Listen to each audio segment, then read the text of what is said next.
Good morning mga kaligawgaw. Labadi tayo ngayon mga kaligawgaw. Ating kailangang pigain para hindi masyado matulog pag sinampay. Babad sa down. Good morning mga kaligawgaw. Marami pa tayong gagawin. Ngayon naman magsasapay na tayo mga kaligawgaw.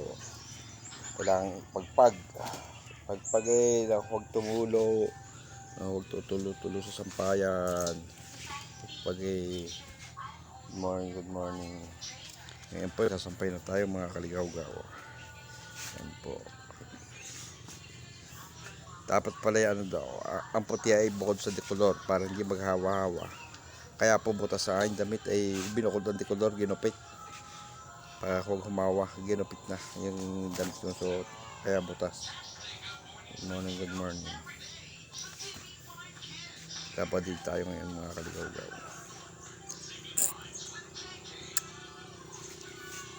Yun o, butas, inalis ang dekolor. Ibukod daw yan, dekolor sa puti. Kaya butas.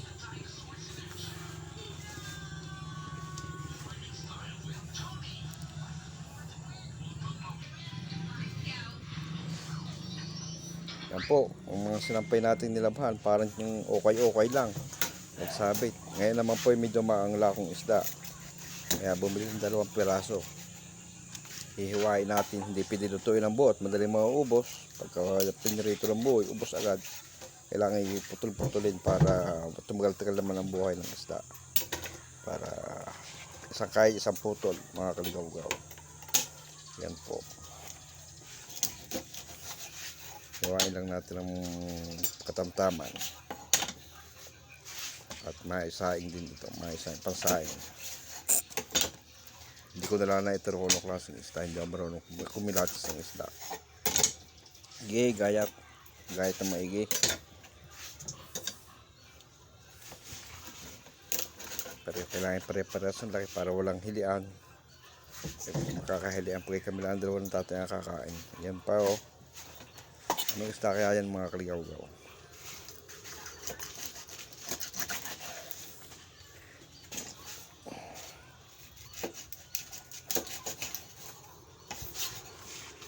Hiwa. Mahirap pag wala nala akong isda, walang may ulam.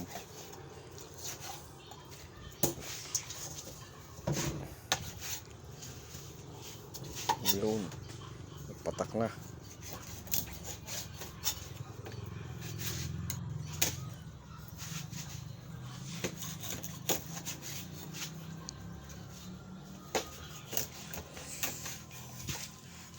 Parehas ang laki ng hiwa.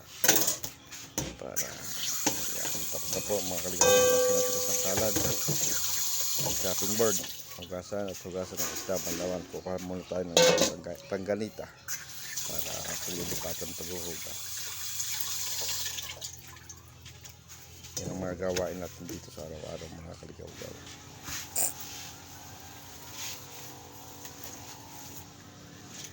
Ngayon naman po, punasan natin ng walang dumi ang lababo. Punasan natin ng ayos para naman at least hindi makakayatan ng guyam. Walang dumi, magandang kumilos, magandang makugas ang pinggan pagka malinis ang lababo. Ngayon naman po, inutusan ako ng tatay na talasin daw ang malunggay at napakataas na. Dahil pag ako nangunguhit, kitang-kita ng tatay na ako tiar na. Ay hanggang pagkakaliit ng tabas, laking alam ganun yung yung bulaklak kaning ay tiar na pagka nangunguha ng malunggay, kaya talasin na daw at para sumuli ng bago. Popor-poro na mga kaligawgaw ang malunggay. Pero sabi niya lang daw muna isang yung isa itira at baka mapaibig magulay, walang mapapanguhanan. Kaya lang isa muna punong yan ang tatalasin para sumuli ng ayos, bagong suloy, para mababa pag nanguha.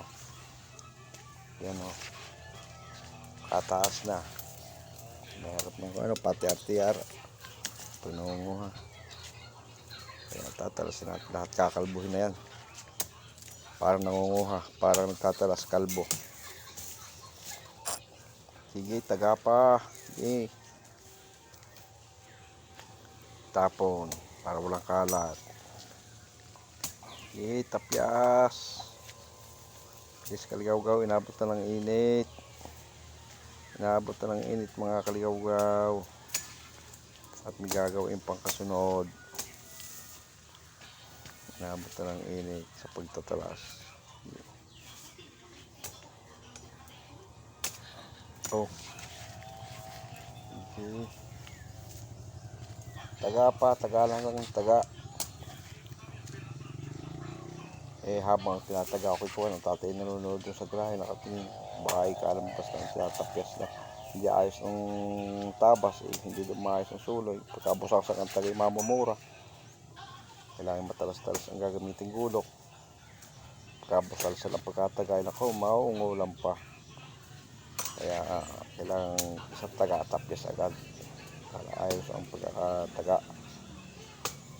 Makagawin na. Hindi ako ng isang taga pinatatluhan, pinaapatan, pinagtak na yun, ilang piraso na.